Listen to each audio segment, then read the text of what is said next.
I am chair of the local chapter of the Canadian Association of Retired Persons.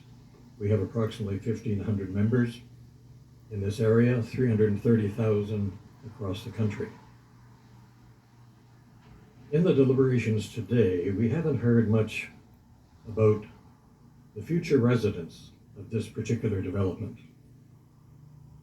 And that's why I'm here to speak to those residents and also to suggest that in the future there be some policy directives, some perhaps suggestions as to where retirement homes should go. Retirement homes are different than long-term care. When you're in long-term care, you're there basically till the end. Retirement homes, not so much. This particular location is not in the interests of residents. Why not? You know, they're going to be fed, they're going to be looked after, their basic needs. However, the location itself is not one I suggest that any of you would want to have as your final retirement home. Just to give you an idea of a possibly good location for a retirement home, I'm just going to take just a moment here to do a little bit of family history. My mother-in-law is 89 years old. 3 months ago, she sold her home because of certain mobility issues, certain health concerns, and she moved into a retirement home. I talked to her just a short time ago. She just celebrated her 89th birthday.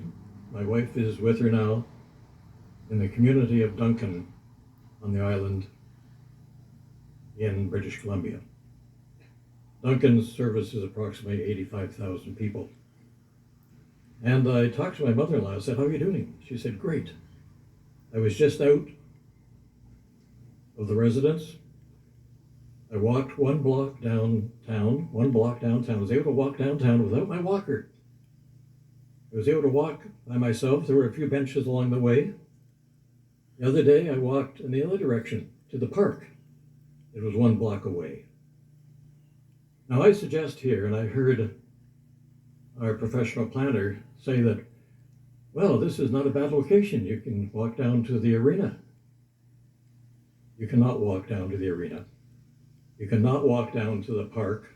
That's the Mallard Green. I've been in the area several times since I learned of this development. And it's quite a drive, actually, down to the arena and down to the park. There are no convenience stores, there are no retail outlets, there are a couple of schools. But basically, if you leave the premises, you have to either rely on the developer to provide transit for you, or public transit, which, as you know, unless you happen to be a certain day of the week, we have to pay for that. Unlike Oakville, where they have provided free transit for everyone over the age of 65 and between the ages of 18 and 25. But nonetheless, we have a situation here where we have warehousing our seniors in an inappropriate location. And that's why I'm speaking on behalf of the residents.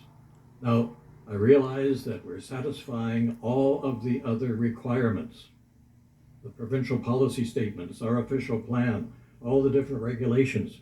We're satisfying them, but are we satisfying the residents? And in my letter, I have a quote here from one of the other more suitably located residences in Sudbury, where the folks can get out. A few of them actually drive.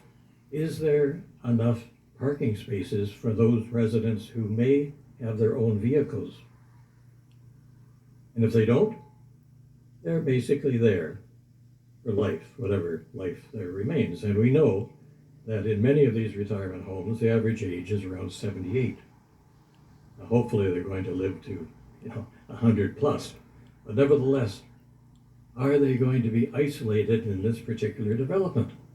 So I'm here to speak on behalf of the residents, and to suggest to the city that in the future, when developments come your way, that you determine that they're going to be in such a location that they're going to be access amenities that you would all want yourself if you were to be housed in these facilities.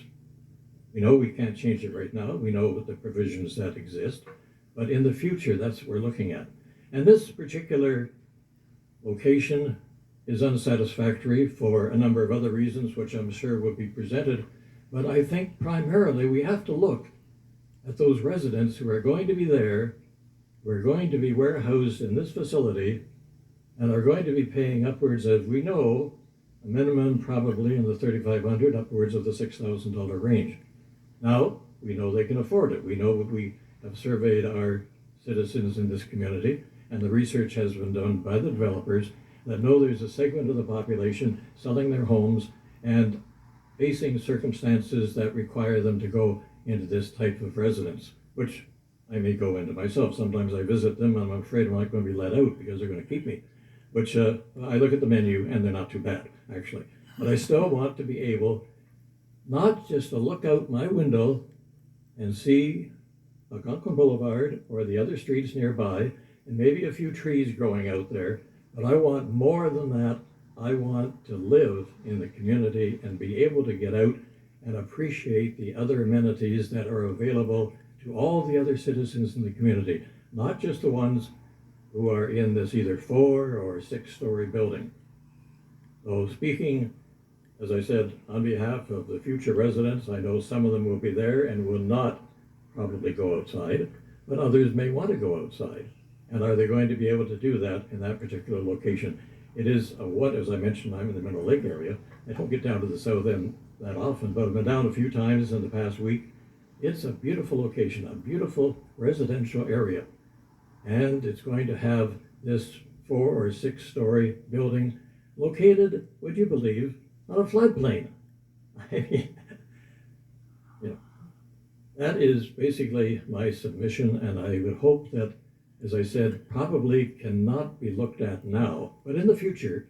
I know planners, I know Chris, I've heard him speak, and he talks about communities, complete communities, where people have the opportunity to live in these communities in a way that enhances their life. And that's what we're talking about, is quality of life. Quality of life for all our citizens, and especially those that we represent in the Canadian Association of Retired Persons. And by the way, our organization accepts everybody from 50 on up. Thank you very much for your attention.